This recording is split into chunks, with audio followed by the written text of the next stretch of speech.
Aquela história de que foco não é dizer sim para uma coisa, é dizer não para todo o resto. Todas as empresas que têm conseguido ter sucesso estão desenvolvendo novas soluções, novos produtos, novos jeitos de vender, Ninguém está vendendo para o mesmo mercado, é do mesmo jeito, o mesmo produto, então... Eu chego para uma equipe de vendas, papel e caneta para todo mundo, e digo, por favor, respondam a seguinte pergunta. Por que o cliente deveria comprar da gente e não do concorrente, além do preço? Tem muita gente que para olhar para o teto, porque não sabe responder essa pergunta. E eu fico sempre, super surpreso, porque um líder que tem na sua equipe gente que não consegue responder essa pergunta já sabe que vai ter um problema.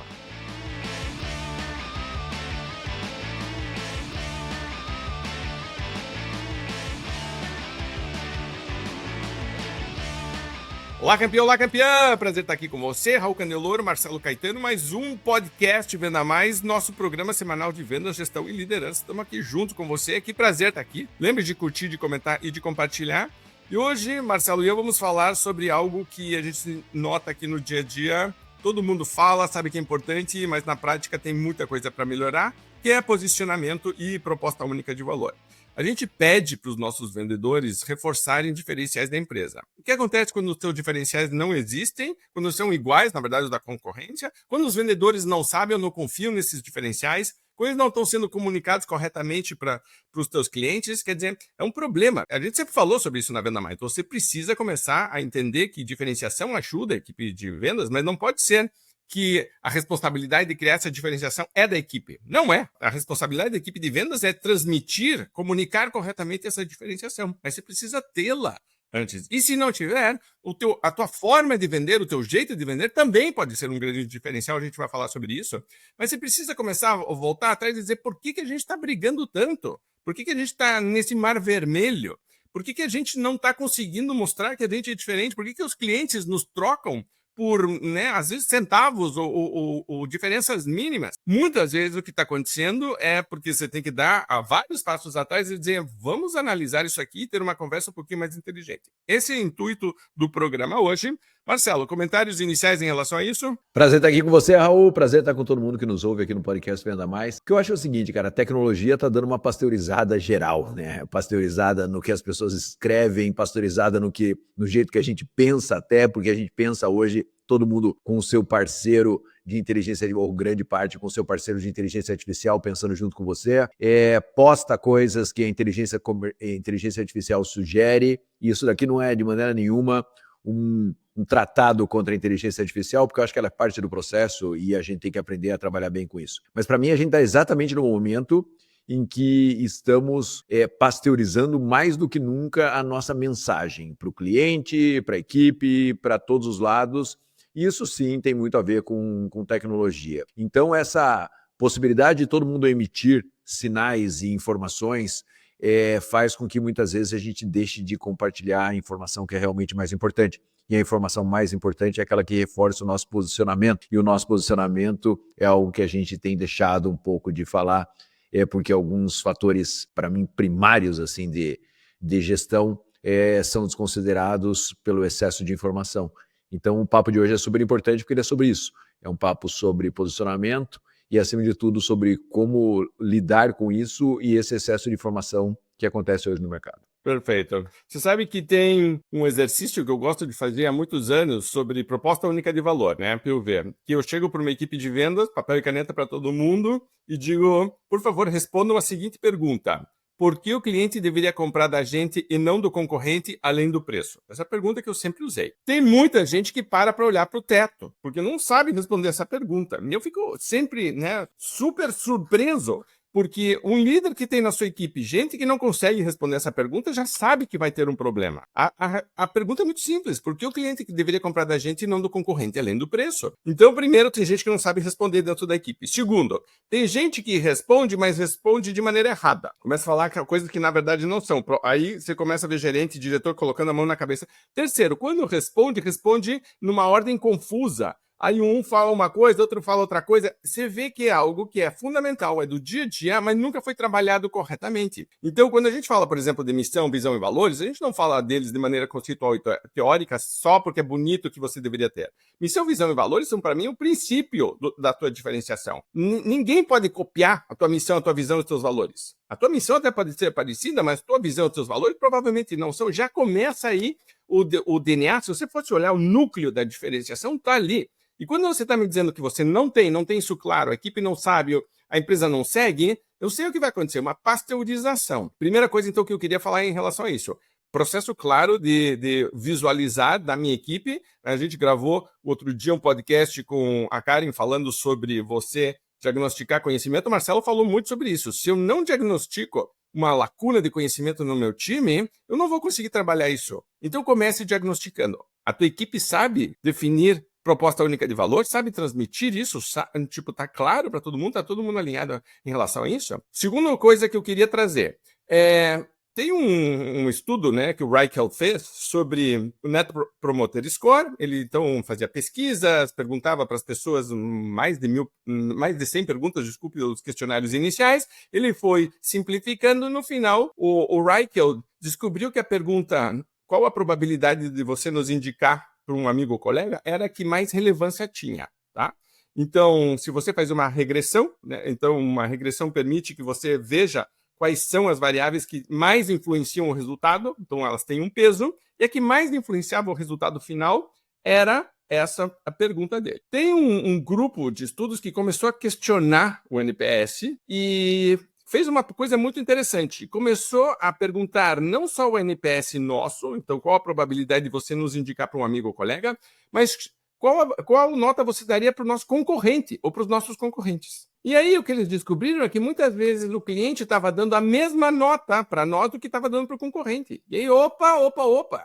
Todo mundo estava dizendo, nossa, eu estou com 8, estou com 9 de NPS, estou super feliz, é super bom. Tá, mas o teu concorrente também está. E aí? Isso não é diferencial. Então note que eu tenho uma informação isolada sem entender como ela deveria estar sistêmica, vou dizer, né? Tipo, por isso que ele está falando um pouquinho mais de estratégia, de entender como ela está conectada com o resto, eu tenho um problema. O meu NPS tem que ser superior ao da concorrência, senão ele não é um diferencial. Então, você já começa por aí, a trabalhar. Primeiro, então, não tem uma proposta única de valor. Quando tenho, ela está muito parecida com a da minha concorrência e o cliente não está conseguindo distinguir.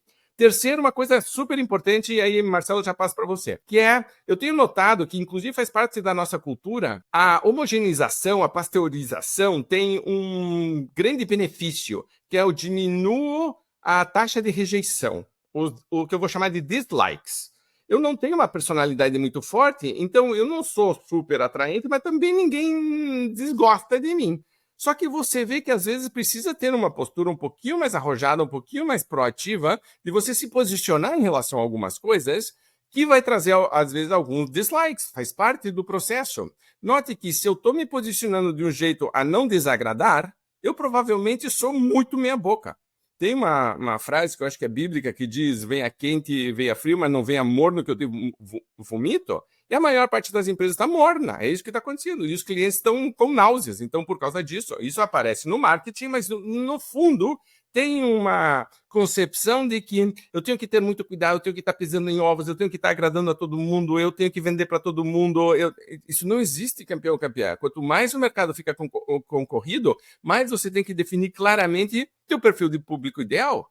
Então, quando você trabalha corretamente, proposta única de valor, certo? Você começa a entender teu posicionamento em relação aos outros, o teu NPS em relação aos outros, o teu relacionamento com o cliente, o mercado de maneira geral, você vai dizer, cara, eu preciso ter uma posição, preciso colocar uma bandeira no chão aqui, dizer, pá, a gente acredita nisso. No que a gente acredita? Outra coisa aqui, para terminar, qual é nosso inimigo comum? Certo? O posicionamento tem sempre um posicionamento forte, tem um inimigo comum. A gente acredita em alguma coisa e a gente não acredita no outro. E você precisa entender isso. Isso é uma conversa que tem que ter dentro da empresa. No que nós realmente acreditamos, por que nós estamos aqui, qual que é a definição de sucesso, por que nós existimos e no que a gente não acredita. Todo mundo tem no seu mercado concorrentes que estão fazendo coisas que você diz, cara, não é o meu jeito de fazer, eu não concordo com isso, não faria. Torne isso público, assuma essa bandeira. A maior parte das pessoas, e de novo, acho que é cultural, e no Brasil ainda mais, que a gente não quer se indispor com ninguém fala muita coisa sobre isso. E aí acaba ficando que tudo é meio insosso. Todo mundo já foi aqui num restaurante onde comeu um prato que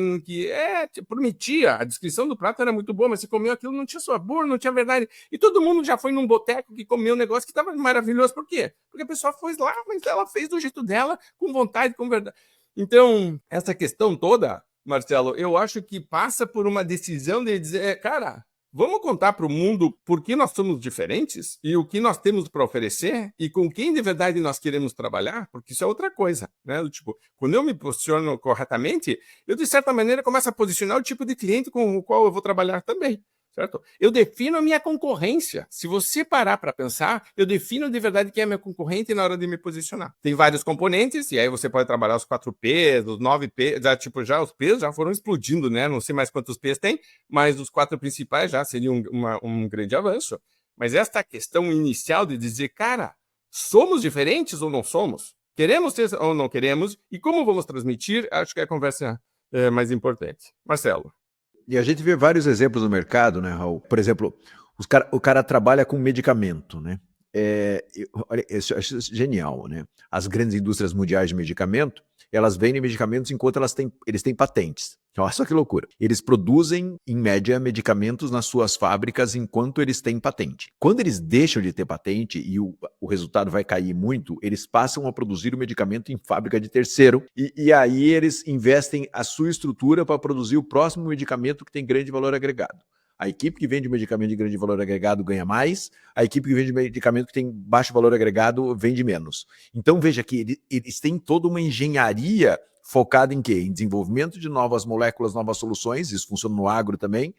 Enquanto esse daí tiver uma proteção, eu vou trabalhar minha equipe e minha estrutura inteira produzindo esse tipo de produto. E aí depois eu vou jogar esse produto aí numa vala comum, eu sei que ele vai perder muita margem e eu não vou gastar uma parte grande da minha energia em cima disso. Então veja que quando você define onde você vai atingir, o que você quer atingir, você fica tudo muito mais fácil. No Brasil, por exemplo, uma das empresas de medicamento atualmente decidiu que o negócio dela era pequenas farmácias de bairro. Quando todo mundo falava assim, pô, farmácia de bairro não dá mais dinheiro, as grandes redes quebraram todo mundo, eles mapearam o mercado e falaram assim, cara, tem um monte de farmácia de bairro que precisa de ajuda, que precisa de informação, que precisa ganhar dinheiro, não sei o quê, eu vou direcionar meu esforço para isso. Pronto, né? É uma das maiores empresas desse mercado no Brasil. Então veja que é aquele momentum e aquela decisão de momento, porque às vezes eu vejo que as pessoas não se posicionam porque elas olham, eu vou ter que ficar a vida inteira posicionada aqui. Não, naquele momento você tem que trabalhar isso e esse posicionamento ele tem que incluir desenvolvimento, produção, vendas, tudo junto. Porque às vezes também as empresas tentam fazer posicionamento ajustando só na ponta comercial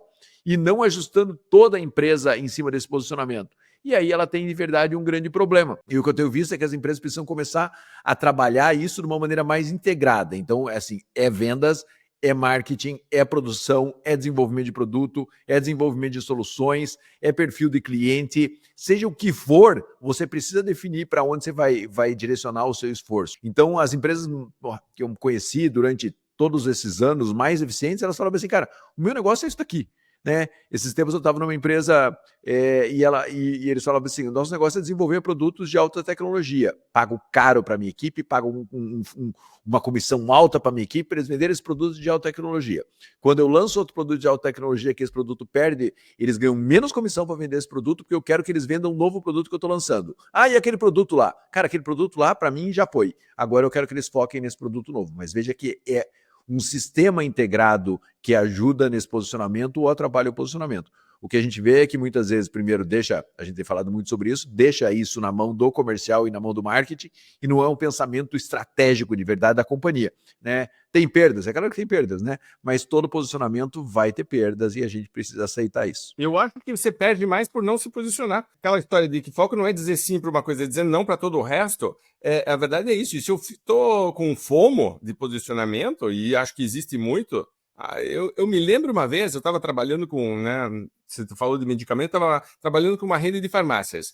E aí, um dos gráficos apareceu que era uma coisa como 82% de todas as compras na farmácia são feitas por mulheres. Porque geralmente a mulher concentra esse processo e aí cuida da casa inteira e ela que é meio que responsável por essa área. E eu falei, quantas farmácias da mulher existem no Brasil? Nenhuma! Nenhuma. Eu digo por quê?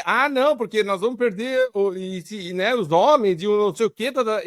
Escute, 82% do teu público é esse?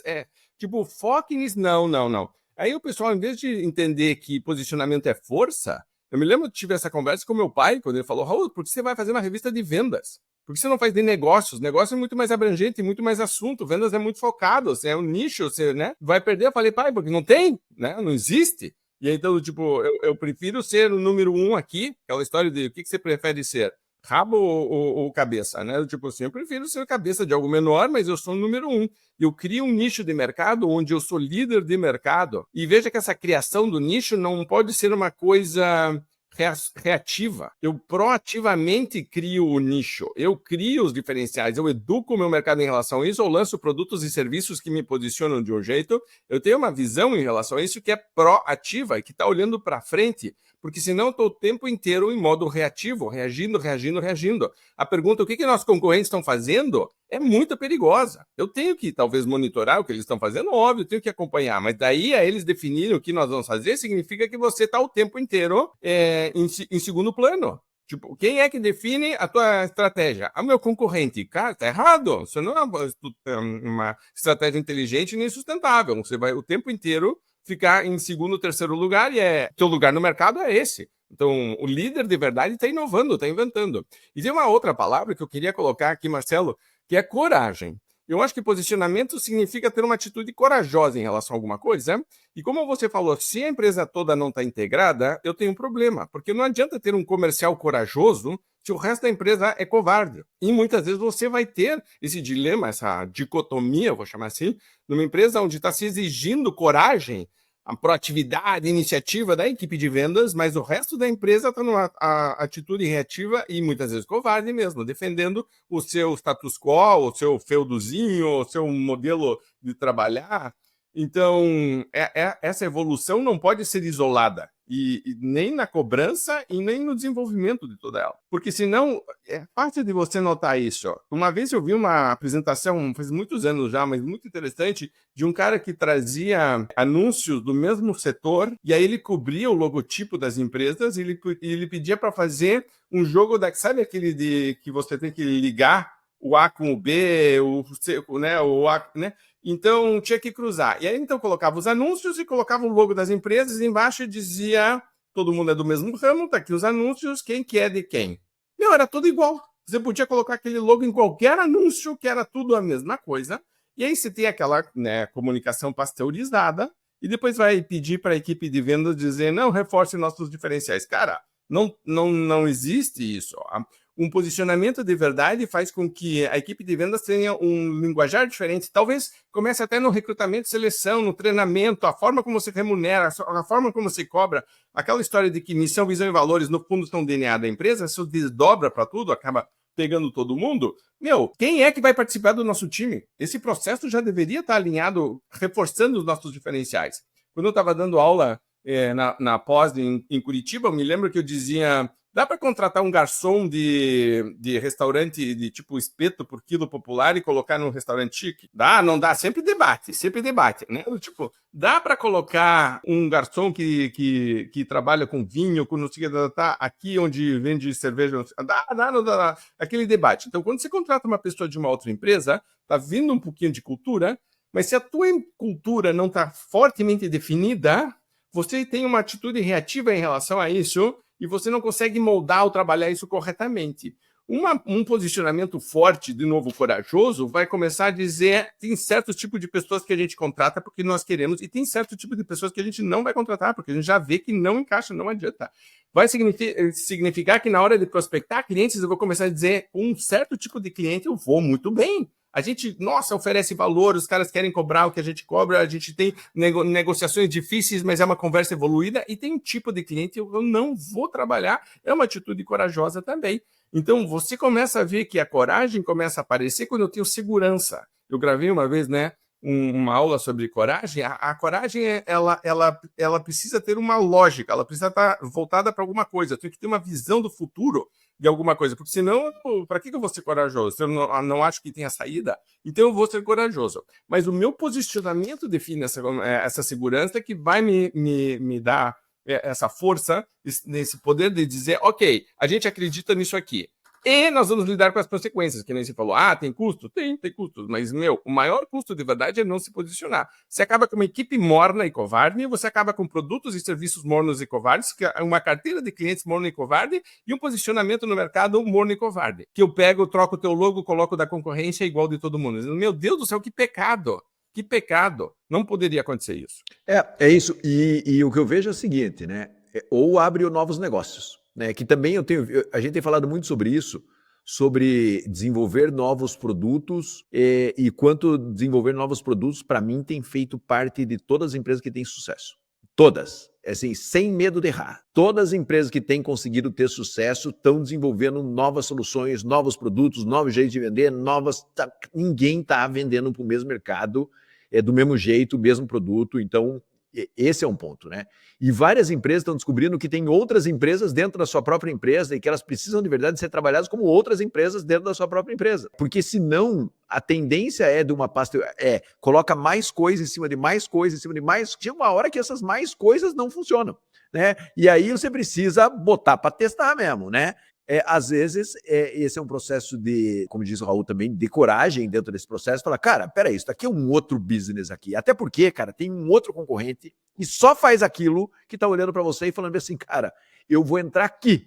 E se você for tentar entrar com um gigante meio desajeitado, quem sabe você não entre. E o que eu vejo é que as empresas, às vezes, elas vão acumulando coisas em cima dela mesmo e acaba que hoje em dia vários concorrentes vêm muito posicionados e muito nichados e passam por cima. E isso tem acontecido com uma frequência muito grande em todos os negócios, tecnologia e em outras áreas também. Então, o que eu percebo é que, se não for um novo negócio, né, um novo CNPJ, ele deveria ser tratado como um novo núcleo dentro da empresa, correndo um risco de você não consegue fazer uma estrutura para virar para um lado e virar para o outro o tempo inteiro, mas aquele movimento você consegue fazer. E ali você consegue ser super agressivo dentro do processo.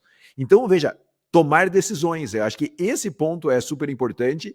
E eu vejo que às vezes as empresas não tomam decisões. Por exemplo, esse dia você está falando com uma empresa, ela tem vários produtos e ela lançou um app, certo? Que ajuda o cliente dela a tomar algumas decisões, certo? Esse app é um spin-off da empresa mesmo, assim, é um app, sobreviva aí, você tem essa verba e esse é o seu posicionamento e, cara, e saia igual um louco dando porrada em todo mundo, porque esse app tem que sobreviver no mercado. Então, veja que colocou o app lá. Se o app tivesse ficado aqui debaixo da estrutura maior, provavelmente vamos resolver o nosso problema com o app, e o app tem uma verba mais ou menos assim, funciona mais ou menos assado, e daí o app não ia ser bom para ninguém, né? E aí eles decidiram, falaram, não, bota o app lá e vamos ver como é que esse app se cria de verdade no mercado, a verba é tanto que tem para ir e vá. Eu gosto muito disso, porque às vezes as pessoas falam assim, pô, Caetano, mas como é que eu faço isso com tudo agora, né? E eu acho que a gente está indo com uma segmentação cada vez maior, e às vezes a segmentação também representa a segmentação da própria empresa, né? Porque às vezes a gente vai amontoando tanta coisa junto, né? Amontoar muita coisa é uma pasteurização do processo, né? E você tem que falar assim, não, cara, que cada um vai para um canto e seja agressivo dentro desse processo. Então, veja, Raul está falando de um modelo, eu estou falando de outro modelo, o fato é, não dá para ficar parado, não dá para ficar simplesmente acumulando coisas, porque chega uma hora que você fala, uau, né? Para onde eu vou, quem briga com o quê, qual que é o posicionamento de cada produto, como é que esses produtos ou esses segmentos têm que se defender dentro do mercado. Então, assim, não é simples a saída, né? Porque às vezes o cliente fala assim para a gente, pô, mas eu quero ir para lá, mas 80% do meu faturamento está aqui, né? O que eu faço, cara? Né? Como é que eu faço? Cara, vamos ver se a gente precisa ir para lá todo mundo junto, ou você pode pegar um canto da sua empresa e ir para lá. Ah, não, também não quero fazer isso. Aí você tem um perigo. Aí você tem um problema. Porque daí você não vai para lá de verdade. Você vai ficar ali no meio de caminho, e no meio de caminho perigoso. Né? Você sabe que está me lembrando um livro do Clayton Christensen, que é O Dilema da Inovação, que ele fala justamente sobre isso, de que as empresas têm dificuldade de inovar internamente porque muitas vezes o produto ou serviço ou canibaliza vendas do produto ou serviço principal, ou tira um pouco de atenção e foco da equipe em relação ao produto ou serviço principal, e aí você começa a ter resistência interna, porque no começo é raro o produto ou serviço, né, uma solução nova, uma linha nova, ter um sucesso estrondoso que substitua todo aquele faturamento que já existe. Já existe toda uma máquina rodando e vai ter toda uma máquina defendendo essa máquina que está rodando. Então, se começa a ter um problema, por isso que se chama o dilema da inovação, que a inovação começa a acontecer fora da empresa, porque dentro da empresa começa a ter um boicote em relação e quem está fazendo fora da empresa geralmente é um concorrente, um possível concorrente. E se você parar para pensar, Marcelo, tem aquele exercício que a gente sempre faz, né, de vamos matar a empresa e vamos criar uma empresa nova. O que você faria se você fosse começar tudo de novo? Os caras criam imediatamente uma empresa mais nova, mais enxuta, mais ágil, mais rentável, mais tudo. E por que você não faz isso? E aí começa toda uma... Mas a nova empresa que está nascendo é sempre muito focada, nichada e posicionada. Então o cara sabe o que ele deveria estar fazendo. O líder sabe o que ele deveria estar fazendo. O problema é que a máquina está se protegendo.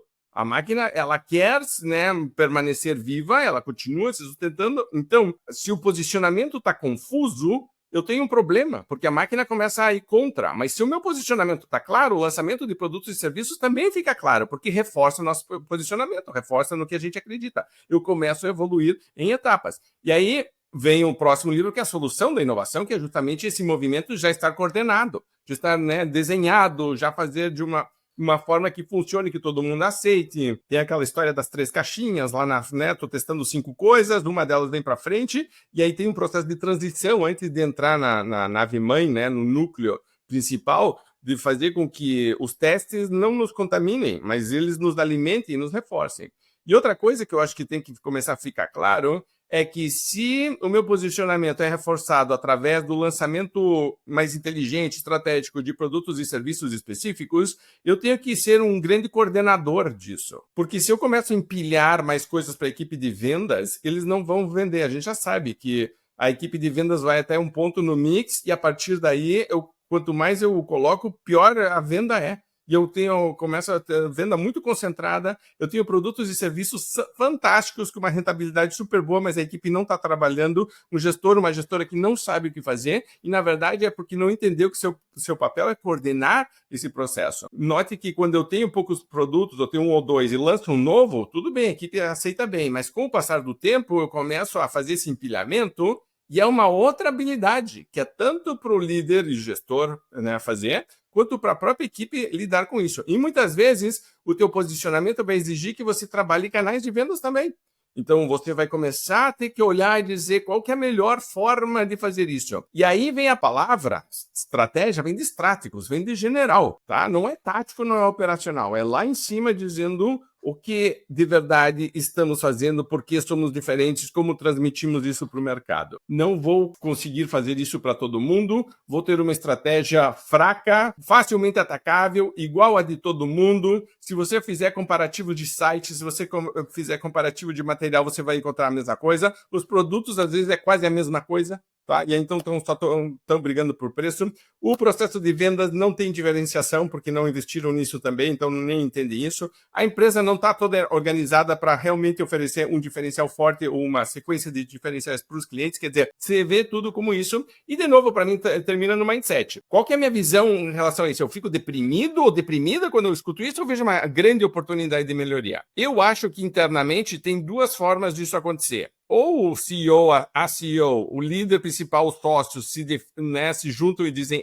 vai acontecer e tem que acontecer e nós vamos reforçar isso, porque note que posicionamento vai ser boicotado, subvertido o tempo inteiro. É um trabalho gigantesco você manter um posicionamento, porque ele é o tempo inteiro questionado. E se a gente fizesse isso, se a gente fizesse aquilo, aquele outro público, aquele outro produto, né? Tipo, o tempo inteiro. Né? Você define que é premium e daqui a pouco quer ter marca de combate, quer dizer, tipo, é sempre uma confusão. Essa é a primeira coisa. Então, ou é a alta liderança, ou é o departamento comercial que tem que costurar internamente o apoio necessário para entender que essa transição precisa ser feita e precisamos alinhar o discurso de fora da empresa com o discurso do que está acontecendo de verdade dentro da empresa. Que muitas vezes são 2 coisas diferentes. A gente está contando uma história para o mercado, mas aqui dentro a gente sabe que é uma coisa diferente. E o posicionamento forte de verdade não permite isso. Tem que estar alinhado. Eu concordo plenamente. Enfim, cara, é um desafio as empresas atacarem a sua própria empresa e tomarem decisões em cima do seu próprio negócio, né? Um desafio financeiro, um desafio de estrutura, de tudo isso. E tem que ter alternativas para isso. Como eu disse, eu acho que a gente está falando, é sempre você ter um pensamento de atacar a sua própria lógica atual. Né? E esse é um pensamento super difícil da empresa construir, né? Até porque você tem lá 300, 100, 200 pessoas que vivem disso. Mas se você pegar, nos últimos tempos, eu falei algumas coisas aqui no podcast, por exemplo, e todas muito ligadas a canal de vendas, né? Muito ligada a canal de vendas, né? Muitos canais de vendas sofrendo muito no mercado, né? E algumas empresas tomando decisões. Eu contei aqui de uma empresa de imóveis, por exemplo, que o pai tem empresa já há 30 anos e vende pelo canal de varejo. O filho olhou e falou: pai, esse varejo que você está vendendo tá se dando mal, esses caras pegou os clientes, nós estão todos endividados, a gente vai ter um problema. O pai falou, mas eu dependo deles. O filho falou, então me dá um barracão aqui, eu vou construir uma fábrica de imóveis até bem parecido com os seus, mas eu vou vender direto para a internet, né? E o filho em poucos anos representa 30% do faturamento do pai, né? Com uma estrutura muito mais simples para isso. Veja, o pai não tomou a decisão, o filho foi lá e tomou a decisão, poderia ser um concorrente, né? E ele acabou criando uma nova empresa, um novo posicionamento e atacando esse canal de vendas e abrindo mão de um canal de vendas que na visão do pai era super importante. Tem uma outra empresa que trabalhou com a gente também, tem uma estrutura de vendas super importante e falou assim, vou focar num modelo de canal, vou focar num canal X, e começou a focar no canal X, chamou a equipe comercial e falou assim, galera, vocês estarão junto comigo nesse novo canal, continuem onde vocês estão trabalhando, mas eu vou matar esse canal nosso de algum jeito, mas confiem em mim, né? Alinhou com a equipe isso, continuem fazendo o trabalho de vocês, o posicionamento novo de vocês vai ser aqui. E conseguiu fazer essa transição também. E essa transição, no caso deles, foi uma transição de produto e também de canal. Ele pegou e fez um pareto mesmo, ele tirou 80% dos produtos dele, ficou com 20% dos produtos que ele considerava adequado para esse novo canal. Então, veja, são sempre atitudes corajosas e desafiadoras dentro do processo, né? E precisa estar muito bem orquestrada para que isso aconteça. Isso vale para produto, né? Produto super premium, o que eu faço com os meus outros produtos que não são premium, canais de vendas. Veja, como eu já disse, é um processo super integrado, mas você precisa começar a colocar esse movimento, porque senão todas as empresas vão ficando muito parecidas, e elas estão cada vez mais parecidas. Então você precisa ser ágil, e aí você precisa conseguir, de alguma maneira, equalizar essa agilidade de posicionamento com equipe, com sabotagens, como o Raul falou, que naturalmente acontece dentro desse processo, mas tudo começa com onde eu quero ir. Né? Onde eu quero ir como empresa? Onde está o grande potencial? Né? Onde eu quero desenvolver? Esse é o ponto de partida. Né? E eu estou vendo que as empresas muitas vezes não sentam para ter esse tipo de conversa. Né? E aí, quando elas não sentam para ter esse tipo de conversa, elas têm um grande problema. Né? Então, assim, cara, eu tenho aqui...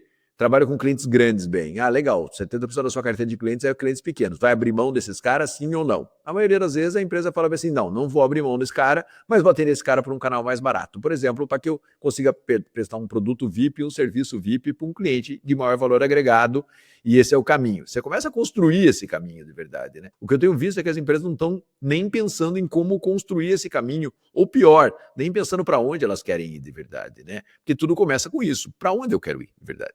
Né, para onde o negócio quer ir de verdade. E essa conversa as empresas não têm tido com a seriedade que deveria ter. Né? Por quê? Porque não é tão exato assim o processo. Né? Não é exato. Né? O natural é você manter a inércia. Né? Então, é para isso, para onde a gente quer ir de verdade como negócio. Sim. Eu tomaria uma outra pergunta que é quem nós somos? Quem eu sou de verdade mesmo?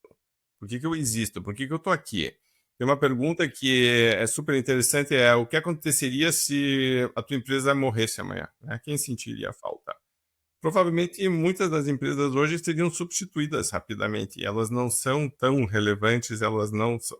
E você tem que começar a olhar e dizer, eu estou dedicando minha vida a isso aqui. Eu quero fazer com que isso aqui faça uma marca no universo também, né? Tipo, eu quero realmente ter passado por esse planeta e ter feito uma diferença. E para mim, posicionamento e diferenciação, no fundo, é isso. Né? Tipo, vou ser mais um dentro de toda a multidão ou vou ser alguém que o cliente olha, respeita, trata e valoriza? Eu estou muito mais para esse segundo time e vou reforçar a questão da coragem, vou reforçar a questão de não ser morno, vou reforçar a questão de que muitas vezes você vai ter que fazer escolhas, mas ao não fazer a escolha tem consequências piores. Isso é em qualquer área da tua vida, fazer escolhas difíceis facilitam muito a tua vida depois. E fazer escolhas fáceis dificultam a tua vida depois. Então faça as escolhas difíceis, tome essa decisão. Marcelo, algum comentário final para a gente encerrar? Acho que é isso, acho que é uma provocação importante tem várias saídas para essa provocação, né? Porque às vezes o cara olha e fala, e aí, cara, minha vida tá em cima disso daqui, como é que eu faço esse movimento? Acho que a gente deu algumas alternativas para você. E se fosse falar, cuidado para não ficar acumulando tudo em cima, porque se você acumula várias situações, vai ficar morno, como o Raul falou, né? Então você precisa definir de verdade qual é o movimento que você vai fazer, ou qual é o próximo movimento que você vai fazer, né? Não quer dizer, tá errado. Não tá, mas tem um próximo movimento. Qual que é esse próximo movimento? E como é que você está construindo esse passo a passo para esse movimento acontecer? Sabe que eu fui sábado no show do Metallica e... Nossa, tava super bom, ganhei de presente da Marília. E tem uma música do Metallica que chama Fade to Black. E o Fade to Black é um efeito que tinha no cinema quando terminava o filme, né? Ia fazendo aquilo e a tela ficava preta. Não se faz mais isso, mas, né, ficou o Fade to Black. E eu acho que a falta de posicionamento leva ao Fade to Black. Leva à irrelevância. Então, a mudança e a decisão é difícil, a irrelevância é pior. Você escorregando para a mediocridade e da mediocridade para a irrelevância é um problema seríssimo. E eu acho que é isso que você deveria evitar, e acho que é isso que você deveria pensar hoje nesse um pouco mais filosófico nosso... Até falei para o Marcelo, eu tenho andado muito pensando nisso, de dizer de verdade mesmo o que é que tem por trás disso, por que estamos fazendo isso. E eu vou voltar a reforçar, missão, visão e valores são o grande DNA. Na dúvida, volte e resgate isso, porque vai te dar muita força e vai te ajudar a se posicionar melhor, tá bom? Grande abraço, muito obrigado. Fantástico você estar nos acompanhando. Lembre de curtir, de comentar e de compartilhar. E se você quiser ajuda com você mesmo, como líder, mentoria, coaching, grupos de trabalho, workshops, para transmitir para a tua equipe de vendas os diferenciais que a tua empresa já tem, ajudar a mapear a concorrência, a entender como a gente pode se posicionar melhor, entre em contato, vai ser um prazer e uma honra trabalhar com você e com a tua equipe, tá bom? Grande abraço, obrigado, boa semana e nos vemos ou nos ouvimos no próximo podcast Venda Mais. Tchau, boas vendas.